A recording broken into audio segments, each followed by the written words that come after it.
எல்லாருக்கும் வணக்கம். இன்றைக்கி நம்ம எண்ணெய் கத்திரிக்காய் குழம்பு தான் பார்க்க போகிறோம். இதுக்கு வந்து பார்த்திங்கன்னா ஒரு 1/4 கிலோக்கு கூட ஒரு 300 கிராம் கிட்ட கத்திரிக்காய் எடுத்திருக்கேன். இது வந்து பார்த்திங்கன்னா நாட்டு கத்திரிக்காய் நம்ம ஊர்லேருந்து வாங்கிட்டு வந்தது. அதோட ஒரு பெரிய வெங்காயமும் கொஞ்சம் ஒரு 5-6 சின்ன வெங்காயம், ஒரு 4-5 பல் பூண்டு வச்சுருக்கேன். 2 குட்டி குட்டியாக 2 தக்காளி, பெருசாக இருந்தால் ஒரு தக்காளி. நல்லெண்ணெய் கொஞ்சம் ஜாஸ்தியாக ஊற்றி 1/2 ஸ்பூன் வெந்தயம், 1/2 ஸ்பூன் சோம்பு போட்டு நல்லா பொரிய விட்டுருங்க. அதில் நம்ம உரித்து வச்சுருக்க வெள்ளைப்பூடு, வெங்காயம், நறுக்கி வச்சுருக்க அந்த பெரிய வெங்காயம், கருவேப்பிலை சேர்த்து நல்லா வதக்கி விட்டுருங்க.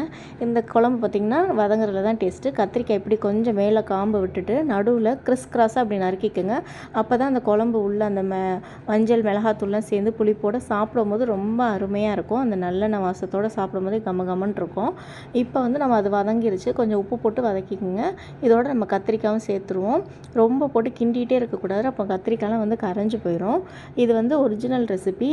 நிறைய பேர் உள்ள ஸ்டஃப் பண்ணிலாம் செய்கிறாங்க. அது வந்து இப்போ உள்ள அதுவும் கொஞ்சம் கிரேவி மாதிரி இருந்தால் நல்லா தான் இருக்கும் போல். ஆனால் இப்போ இது வந்து பழைய காலத்தில் இப்படி தான் எண்ணெய் கத்திரிக்காய் குழம்பு செய்வாங்க. இதில் வந்து நான் ஃப்ரெஷ்ஷான தக்காளி போட்டிருக்கேன் பாருங்கள். உங்களுக்கு புளி பிடிக்குன்னா பெரிய தக்காளியாக 1 சேர்த்துக்கோங்க. இது கொஞ்சம் சின்னதாக இருந்தால் 2 போட்டிருக்கேன்.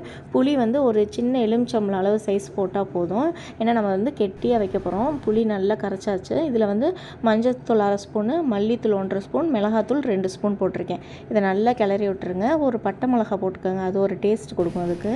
இதோட இப்போ நல்லா வதங்கினோன்னே அந்த மிளகாத்தூள் வாசனைலாம் போயிடும். ஒரு வதக்குனோன்னே ரொம்ப போட்டு கிண்டிகிட்டே இருக்கக்கூடாது. புளி தண்ணி ஊற்றிட்டு அப்படியே நல்லா மூடி வச்சு 2 கொதி வந்தோன்னே அப்புறம் சிம்லேயே வச்சு நல்லா எண்ணெய் மிதக்கொட்டி ஆஃப் பண்ணி சுட சுட சாத்தில் போட்டு சாப்பிட்டு பாருங்கள்.